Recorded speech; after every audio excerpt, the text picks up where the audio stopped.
네, 오늘 우리에게 주신 하나님의 말씀 보도록 하겠습니다.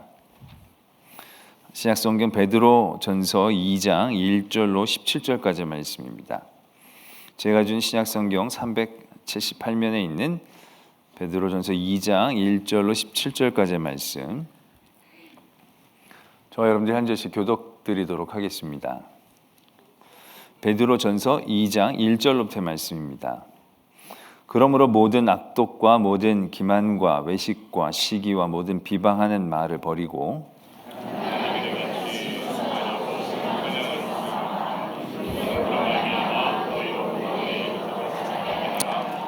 너희가 주의 인자하심을 맛보았으면 그리하라.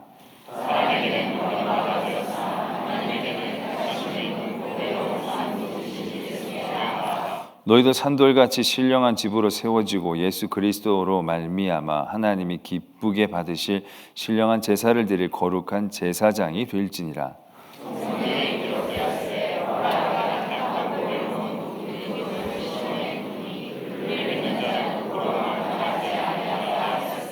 그러므로 믿는 너희에게는 보배이나 믿지 아니하는 자에게는 건축자들이 버린 그 돌이 모퉁이의 머릿돌이 되고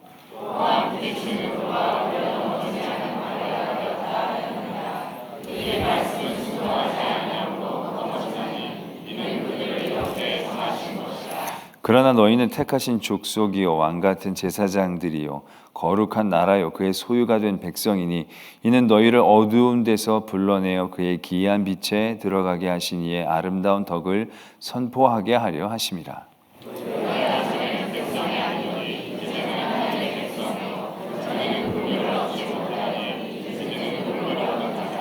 사랑하는 자들아, 거류민과 나그네 같은 너희를 권하노니 영혼을 거슬러 싸우는 육체의 정욕을 제어하라.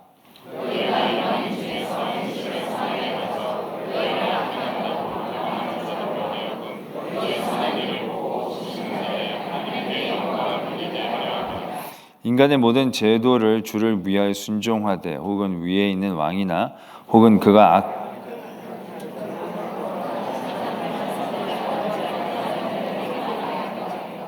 곧 선행으로 어리석은 사람들의 무식한 말을 막으시는 것이라.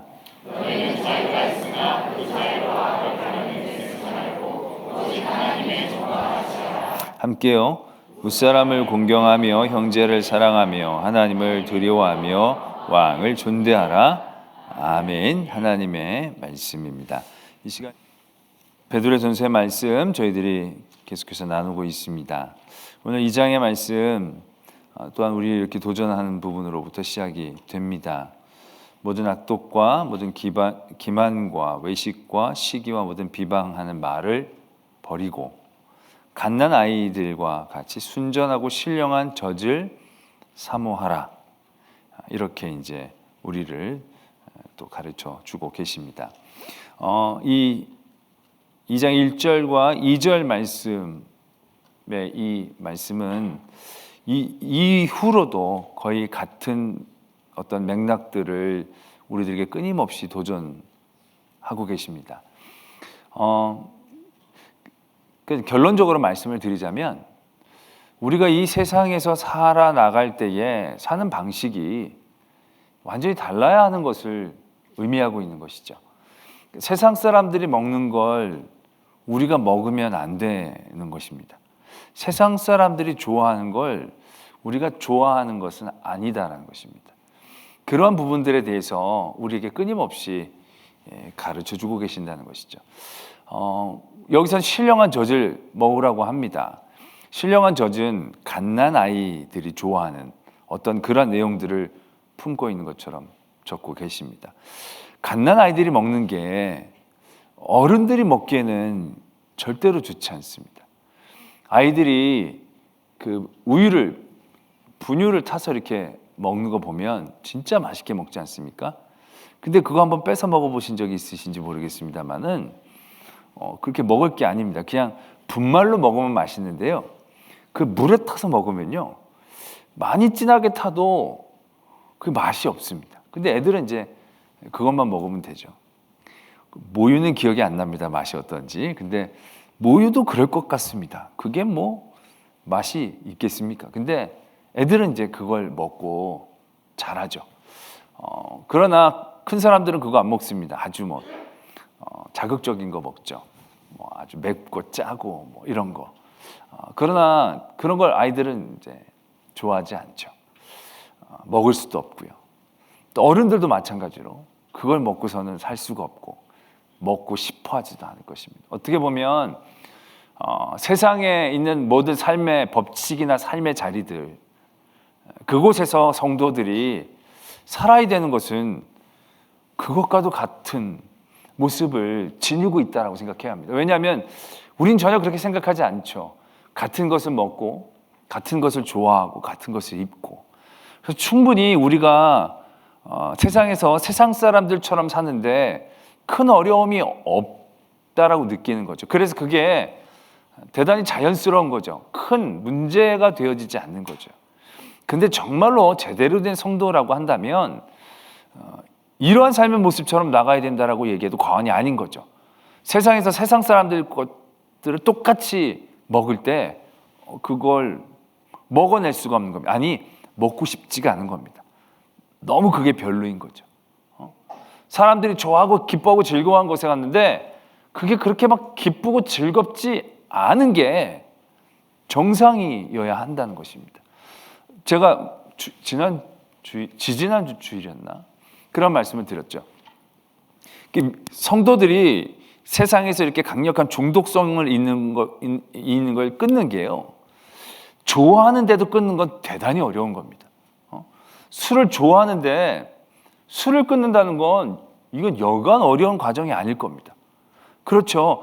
얼마나 매체에서도 막 술 마시는 장면이 나오고 선전에서도 막 맥주 막 이러면서 여기 막 왔다 갔다 하는 거 보이지 않습니까? 이렇게 막 물방울이 쭉 내려가면서 그거 좋아하는 분들이 그런 거 보면 진짜 저거 한 잔만 먹으면 손이 없겠다, 그런 생각이 왜 안 들겠습니까? 어떤 사람이 담배 한 대 훅 풀면 그냥 자기도 한숨이 훅 내쉬면서 진짜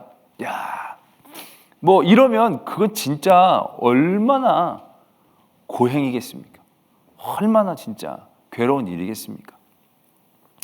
저는 그런 게 어떤 건지 잘 모르겠지만 비슷하지 않을까 싶습니다. 제가 군에 처음 들어갔는데 첫 주를 예배를 안 보내더라고요. 그리고 사격장에서 계속 기합을 주더라고요. 그때 딱 시계를 보니까 지금 우리 교회에서 뭐가 하고 있는지가 딱 연상이 되지 않습니까? 지금쯤이면 내가 준비를 하고, 지금쯤이면 예배 찬양이 있겠다, 애들을 가르치겠다, 지금쯤 끝나고 나서 막 사람들하고 차 마시고 막 그런 게 생각이 나거든요. 근데 그게요, 너무 미치도록 진짜 너무 미치도록 힘들더라고요. 내가 진짜 지금 거기서 예배드리고 찬양, 제가 너무 거룩한 비유를 드는 것이죠. 네, 그거랑 아마 비슷하지 않겠나 싶어요. 먹고 싶은데도 못 먹는 거, 피고 싶은데도 못 피는 거, 가고 싶은데도 못 가는 거, 이거는 죽을 맛일 겁니다. 참 힘들고 어려운 일이 될 것입니다. 지금 이 자리도 정말 재밌는 자리가 있는데 그 자리를 떼놓고 여기까지 와야 된다면 정말 이 자리 쉽지 않은 그러한 걸음이 되겠죠. 그것도 한두 번이지, 그걸 평생 앞으로 이렇게 해야 된다고 한다면 그건 진짜 너무 안타까운 일이 되는 거죠. 믿는 건 그렇게 믿는 게 아닙니다. 똑같은 거 좋아하는데도 내가 안 먹는 거, 똑같은 것들을 다 바라는데도 안 하는 거, 그게 믿음의 건강한 모습이 아닌 거죠. 그게 좋지 않아야 됩니다. 근데 이렇게 막 술 마시고 있는 사람들 보면 저기 나도 안고 싶다가 아니라 안 됐다, 저기서 뭘 저렇게 하고 있나, 저기서 쓸데없이 저거 깨고 나면 다 머리 아프고 배 아프고 그 다음에 무슨 짓 했는지 알지도 못할 텐데 저거 그렇게 이제 불쌍해지면 그게 이제, 그럼 막 담배 피는 사람 보면 막 폐가 타들어가고 있는 느낌이 막 들면서 저게 뭐 좋다고 저걸 피고 막 냄새만 맡아도 막 싫고 역하고 막 알코올 냄새만 나도 막 이러면 이제 되는 거죠. 왜 그렇게 신기한 눈으로 쳐다보시는 겁니까? 다 여러분들도 그렇지 않습니까? 예배도 좋은 거 있는데도 내가 예배 안 드리면 안 되니까 그러면서 예배를 드리자면 그거 얼마나 힘듭니까? 근데 그게 아니라 그게 하나도 부럽지 않고 거기가 하나도 좋지 않고 할렐루야.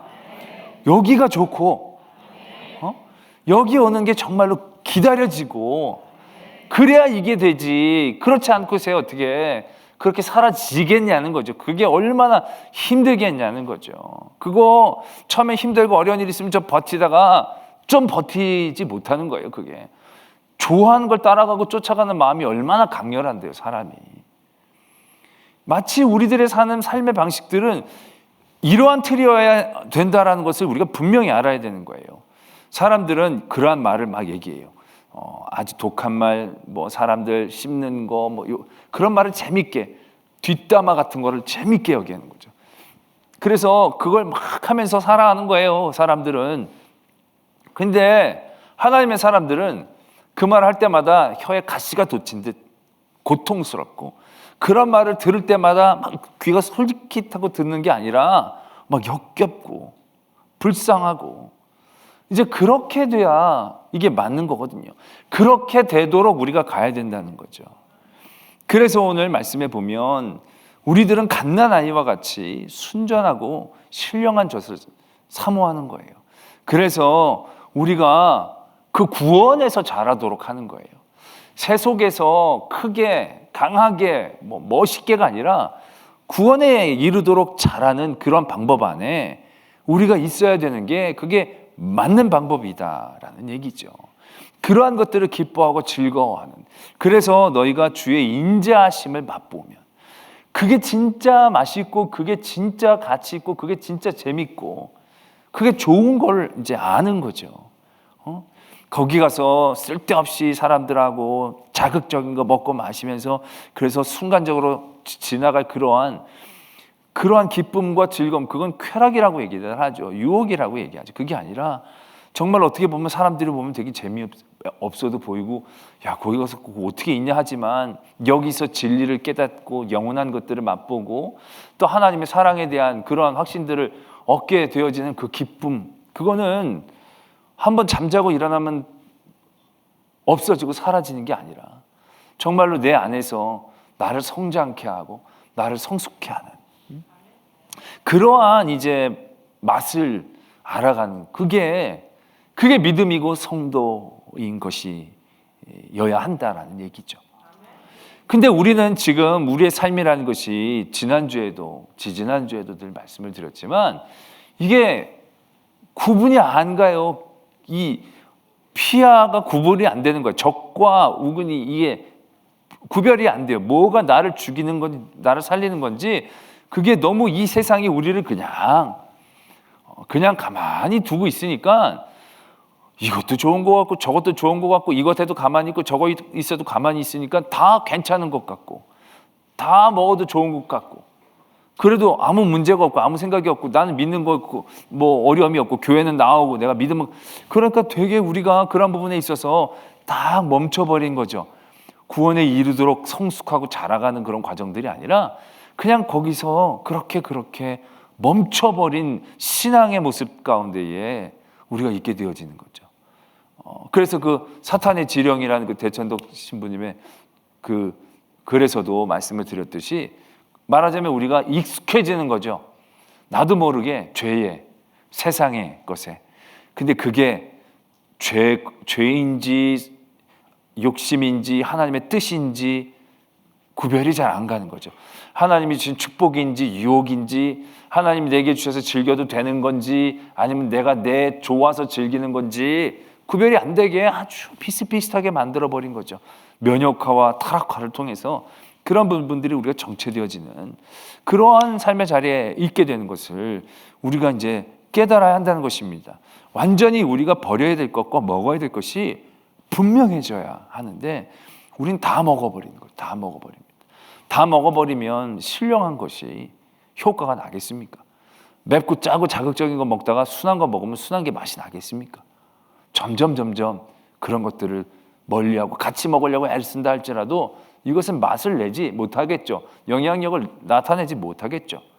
좋은 거랑 나쁜 거랑 같이 먹으면 좋은 게 영향을 나타냅니까? 아니죠. 나쁜 게 결국 나쁜 걸 만드는 것이겠죠. 우리가 그런 부분에 있어서 더 깨어 있어야 한다는 것입니다. 이 뒤에서 이제 그러한 부분에 대한 분명한 말하자면 해설이 붙어 있는 것을 보게 됩니다. 4절부터 보면 사람에게 버림받았으나 하나님께는 택하심을 입은 보배로운 산돌이신 예수께.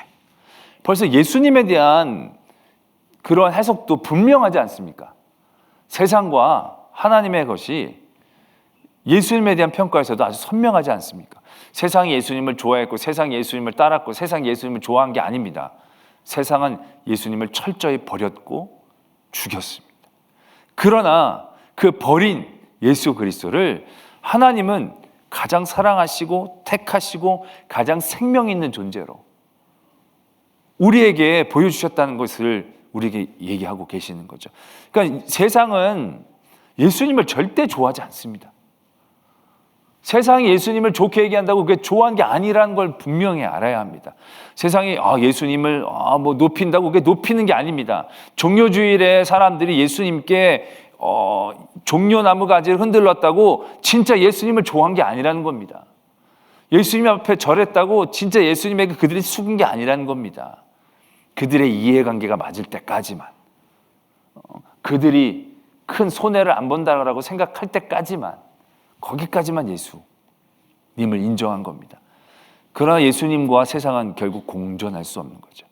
결국 세상이 택하는 방법은 예수를 죽이는 것밖에 없는 거죠. 그게 우리에게도 똑같이 대입되어지고 있다는 사실을 우리는 분명히 알아야 합니다. 왜냐하면 여기서부터 보면 그런 산돌이신 예수님께 나아가서 우리도 너희도 5절부터 너희도 산돌같이 신령한 집으로 세워지고 예수 그리스도로 말미암아 하나님이 기쁘시게 받으실 신령한 제사를 드릴 거룩한 제사장이 될지니라.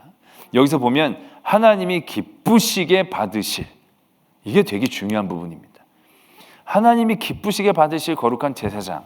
그럼 우리는 하나님을 기쁘시게 하는 여러 가지 일들을 생각하고 떠올리게 되죠. 근데 하나님을 가장 기쁘시게 하는 일들은 무엇일까요? 하나님을 기쁘시고 즐겁게 해드리는 것들은 어떻게 보면 이렇게 얘기할 수 있는 것입니다.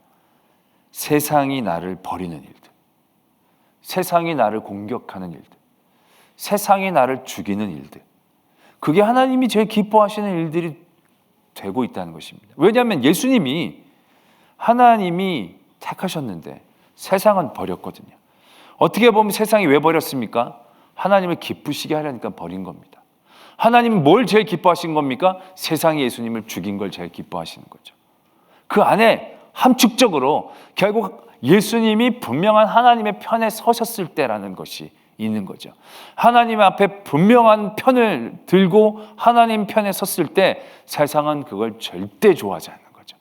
그러니까 세상이 모든 싫어하는 일들이 어떻게 보면 하나님이 기뻐하시는 일이라는 것에 대한 전제를 우리가 일단 갖고 있는 게 중요하다는 것입니다.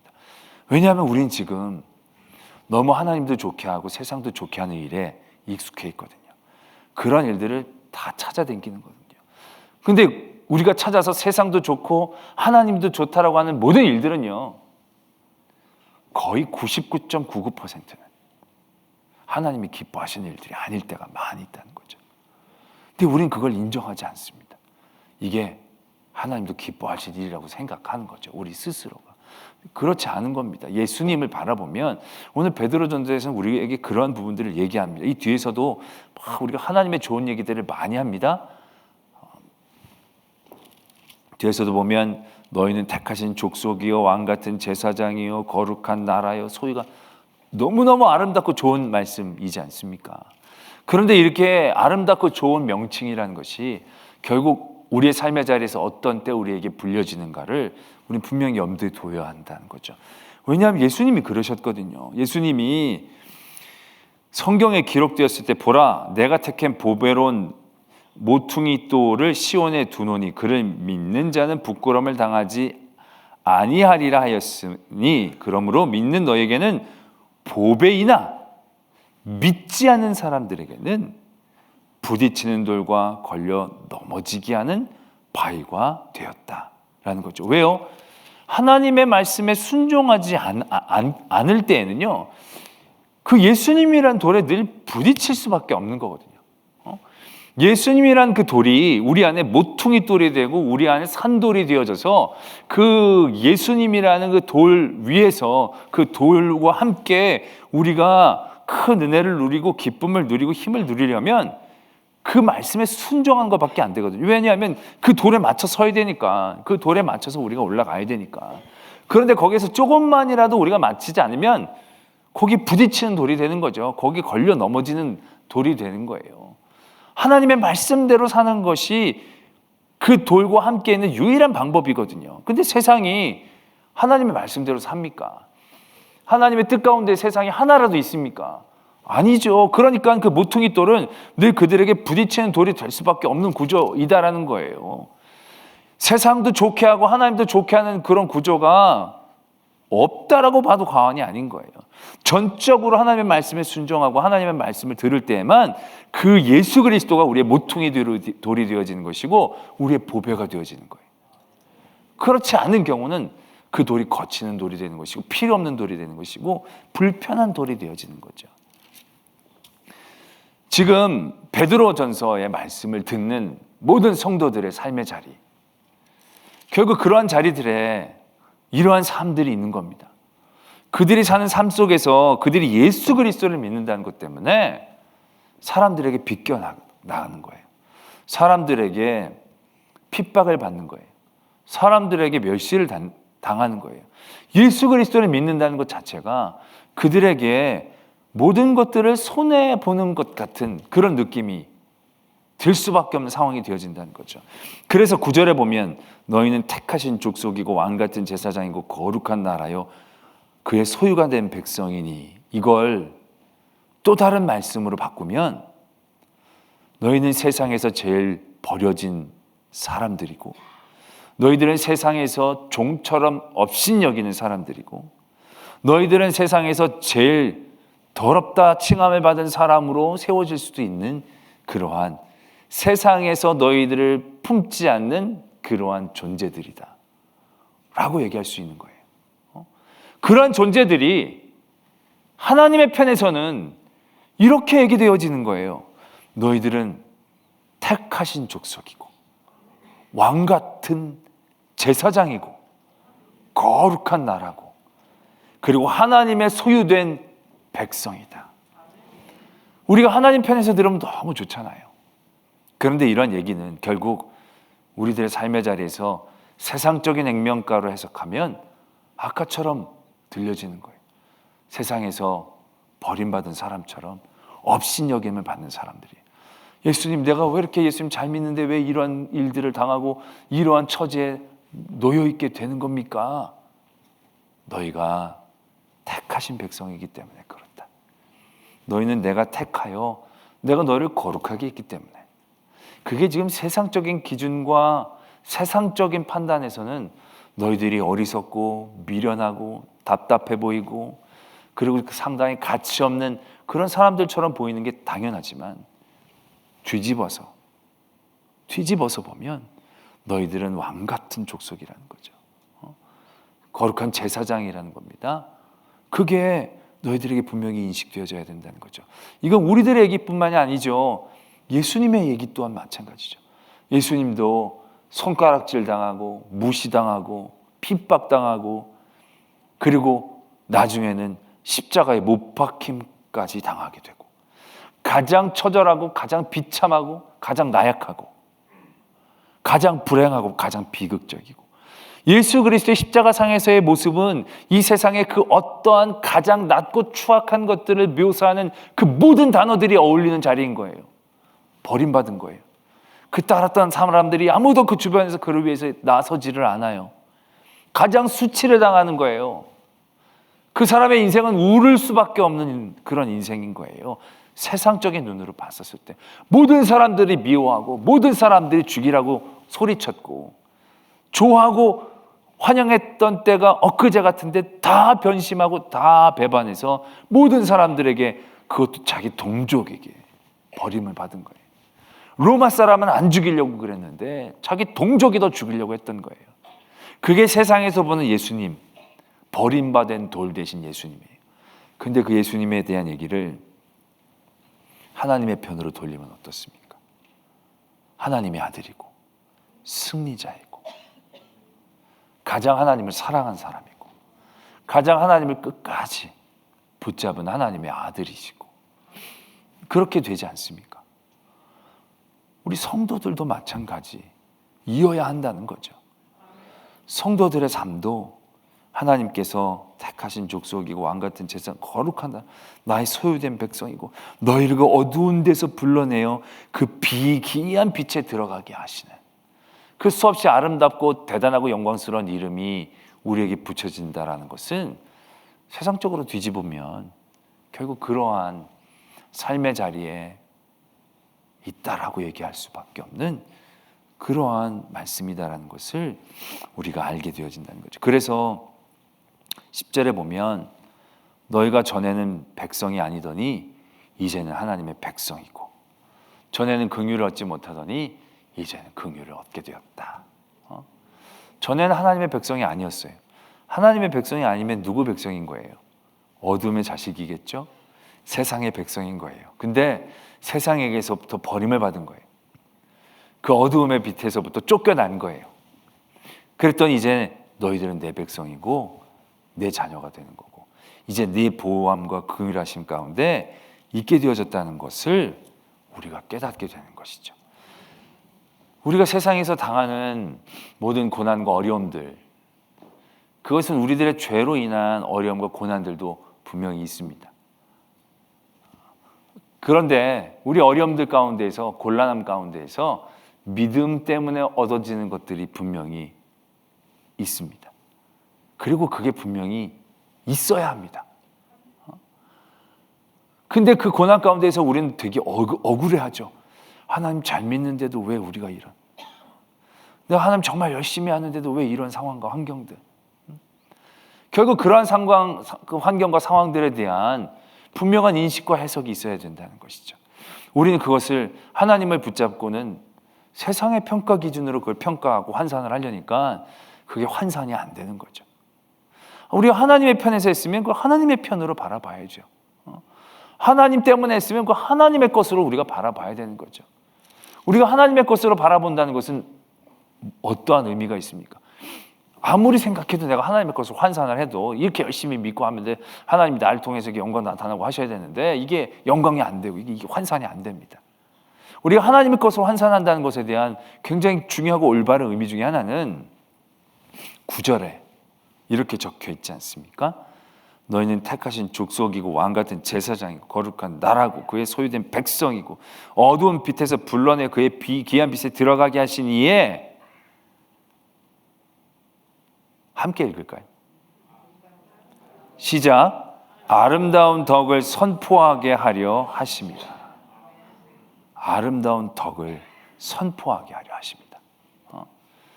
우리는 내가 세상에 잘 돼서 하나님이 살아계심을 증거하고 그래서 하나님 영광 돌리고 우리는 다 그런 것만 생각해요. 그거 아니라는 거예요. 우리가 그러한 삶의 자리에서 있었을 때에 우리가 하나님의 것들로 환산시킬 수 있는 중요한 기준은 이거예요. 하나님의 아름다운 덕을 선포하게 하려 하십니다라는 거예요. 내가 그것들을 전할 수 있게, 나타낼 수 있게 하라는 거. 그 나타내는 것은 내가 그 자리에 올라가서 성공해서 승리해서 사람들에게 나타내준 그것만을 의미하는 게 절대 아니라는 거죠. 거기에서 내가 더욱더 많은 사람들에게 전하고 나눌 수 있는 또 다른 하나님의 많은 것들을 바라볼 수 있다라는 거죠. 그걸 할 수 있으면 제대로 한 거라는 것이죠. 내가 어떤 예수 그리스도를 믿는 것 때문에 밑바닥 가운데 떨어졌다 할지라도 이게 하나님의 영광 가리는 게 아니에요. 여기서 내가 또 전할 수 있으면 이거 된 거라는 얘기죠. 요셉이 종살이 옥살이 하나님 잘 믿었는데 이렇게 막 터진 거예요. 근데 요셉의 강점이 뭐예요? 거기에서도 하나님을 전하잖아요. 하나님을 나타내잖아요. 삶에서 그걸 막 도전하잖아요. 하나님을 나타내는 건 총리가 돼서만 나타낼 수 있는 게 아니잖아요. 다시금 집에 돌아갈 때만 나타나게 되는 게 아니잖아요. 욥이 다시금 재산을 회복하고 난 다음에만 하나님의 영광을 돌릴 수 있는 게 아니잖아요. 그거 어렵고 힘든 그 자리에서도 하나님을 고백하면 하나님이 나타나시는 거잖아요. 그러한 얘기들을 하자는 거죠, 지금. 많은 교인들이 하나님 앞에 믿음을 지키기 위해 핍박받고 탄압받던 그 시기에 세상에서 가장 멸시천대 받는 사람의 부류로 여김받던 그 시기에 하나님은 사도 바울을 통해 분명하게 얘기하고 계시는 거예요. 너희들은 내가 택한 족속이고 왕 같은 사람이고 거룩한 백성이고. 근데 우리는 왕이 되려고 해요. 왕이 되려고. 그냥 하나님의 왕족이 아니고 이 세상에서 왕이 되려고 하는 거예요. 그냥 다른 사람들이 다 하고 싶은 그 왕이 되고 싶어 하는 거예요. 그러면서 안 되면 하나님이 사랑하시지 않는다, 하나님의 영광을 가린다. 막 우리는 하나님의 것들을 막 갖다 붙여요. 100만 가지 갖다 붙여도 솔직히 그건 큰 의미가 없어요. 하나님은 원하시는 게 그게 아니거든요. 그게 원하셨으면 예수님이 사탄에게 절해서 끝낼게요, 쉽게. 그거 아니잖아요. 우리의 믿음의 삶의 자리에서 우리의 분명한 노선들이 있어져야 한다는 것이죠. 근데 우리는 그게 너무 없어요. 너무 불분명해요. 저도 말씀을 준비하면서 한번 고민해 봤어요. 내가 목사로서 불편한 게 뭔가? 내가 하나님 믿는 것 때문에 내가 이 시대 가운데 불편한 게 뭔가? 생각해 봤어요. 별로 없더라고요. 새벽 기도를 나와야 한다는 거? 그거 뭐 새벽에 뭐 일어나는 게 뭐가 그렇게 어렵겠어요. 일찍 일어나서 나오면 되고 아침부터 아침형 인간이 돼서 좋기나 하고 또 아침에 기도도 하고 상쾌한 가운데 여러 가지 묵상도 하고 시간도 많이 그 좋은 걸 불편하다고 생각하면 그거는 죽일 놈이겠죠. 그렇지 않으세요? 새벽 기도가 그렇게 힘들고 어려우세요? 새벽에 안 나오고 처자는 인간들이 문제가 있는 거지. 그 하나님 믿게 해주셔서 새벽에 나온 건 불편한 게 아니라 감사한 거죠. 감사한 거. 아침형 인간이 되는 거고 얼마나 감사해요. 그건 나쁠 게 없는 거죠. 그럼 뭐 술, 담배 안 하는 거? 그건 뭐 내가 원래 안 좋아하니까 별 상관이 없고. 그럼 또 뭐가 있지? 잘 입고 잘 먹고 대접 잘 받고. 없는 거예요. 없는 거예요. 그냥 세상에서도 왕처럼 지내는 거예요. 지금 우리가. 그런데 과연 우리가 얼마나 잘 믿고 있다라고 얘기할 수 있느냐는 거죠. 내가 하나님 때문에 얼마나 울어봤고 내가 하나님 때문에 얼마나 아파해봤고 내가 예수 믿는 것 때문에 얼마나 핍박받아봤고 그런 게 없는 거예요. 그게 얼마나 우리에게 있어서 너무나도 놀랍고 귀하고 아름다운 감사이기도 하지만 굉장히 몸서리쳐지게 위험하고 무서운 삶의 유혹인가를 깨닫게 되어진다는 것이죠. 구분이 안 되는 하나님의 은혜의 삶의 자리에서 우리는 선명하고 분명한 하나님의 믿음의 모습들을 점차 그게 뭔지를 상실하고 있는 게 아닌지. 그래서 우리는 지금 배고픔이 뭔지를 모르잖아요. 많은 분들이. 어르신들이라 배고픈 건 뭔지 알지만 사람들이 진짜 배고픈 걸 몰라요. 진짜 생명의 위협이라는 걸 몰라요. 진짜 가난하다는 걸 뭘 몰라요. 다. 그런 걸 경험해 보지 않았으니까. 그러니까 정말 믿음에 대한 기쁨이나 감사함을 정말로 얼마나 맛보았을까. 오늘 우리가 신령한 저주 사모하고 예수님의 인자하심을 맛보아야 되는데 우리가 맛본 게 예수님의 인자하심인지 세상의 달콤함인지 우리가 지금 그걸 구별을 못하고 사는 건 아닌가. 정말로 우리가 기뻐하고 감사하고 바라봐야 될 예수 그리스도의 선하심에 대한 맛을 우리는 과연 얼마나 진정 기억하고 있을까. 그래서 그것을 우리는 지금도 탐하고 있을까. 내가 지금 탐하고 먹으려고 하는 모든 신령한 것이 과연 신령한 것이 맞는가? 그러한 고민 가운데 우리가 처할 수밖에 없는 거죠. 지금 교회에서 다 기뻐하고 즐거워하고 칭찬하는 모든 100가지의 100은 다 세상에서 기뻐하고 즐거워하고 칭찬하는 것과 똑같다는 거죠. 교회 숫자가 많이 오면 부흥하고 재정이 많이 들어오면 감사하고 다 진학하면 감사하고 승진하면 감사하고 돈 벌면 감사하고 결혼하면 감사하고 아니 세상에서 안 감사하는 것 중에 우리가 감사하는 게 뭐가 있냐는 거예요. 아파했는데 우리가 감사하고 축하했느냐는 거죠. 우리가 상처 입고 사고 났는데도 우리가 그것에 대해서 하나님께 이것으로 더 가까이 나갈 수 있으므로 기뻐합니다, 감사합니다로 우리가 모두가 같이 나눌 수 있었냐는 거죠. 우리가 이런 어려운 시기에 더 기도하게 해주심에 더 감사하고 즐거워할 수 있었냐는 거죠. 너무 세상하고 똑같다는 거죠.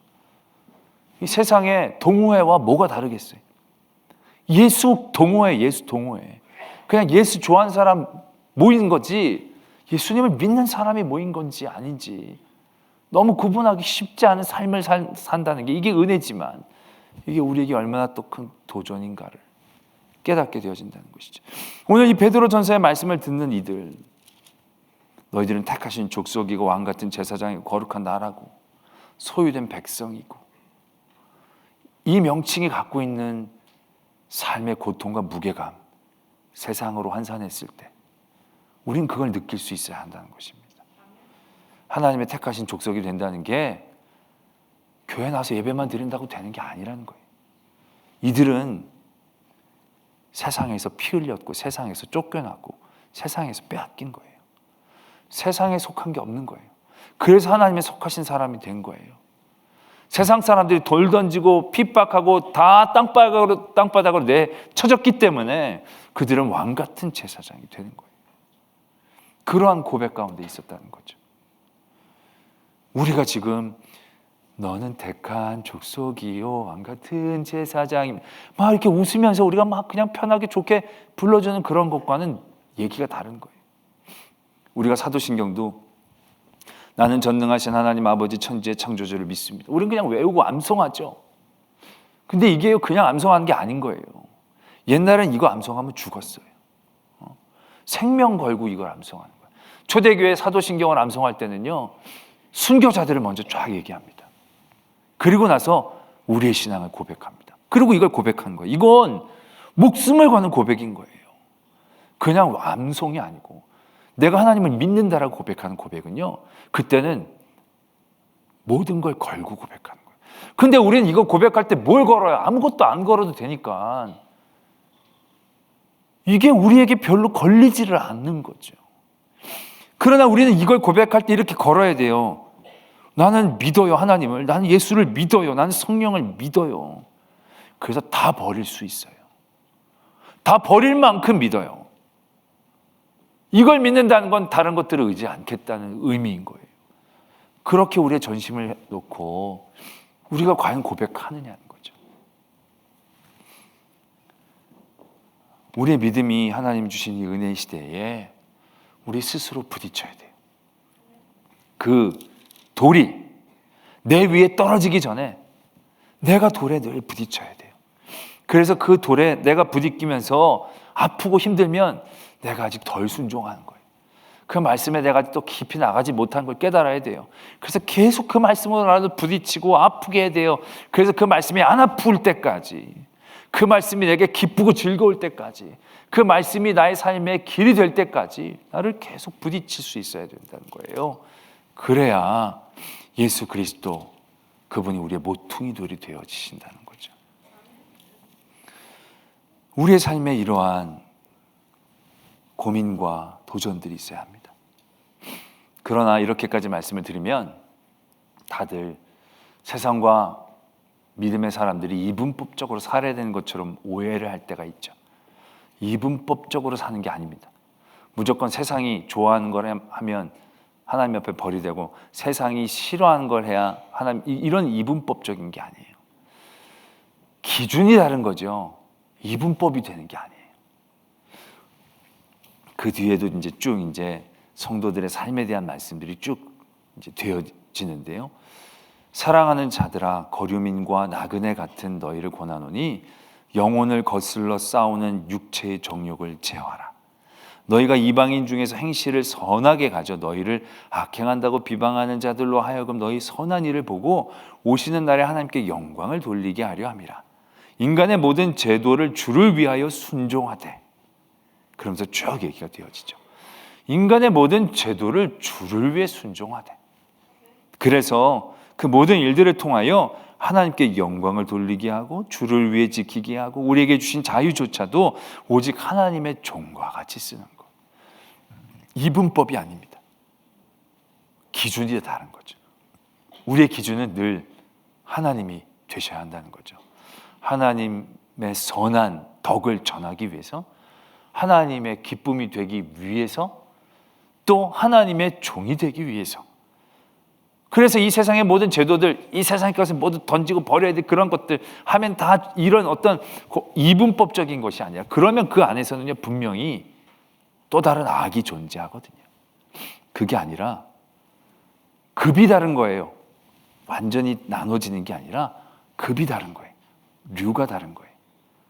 그래서 세상은 정욕을 따라가고 세상의 법칙과 가치를 따라가지만 우린 그 안에서 사람들도 경공하고 사람들을 따르기도 하고 왕을 섬기기도 해요.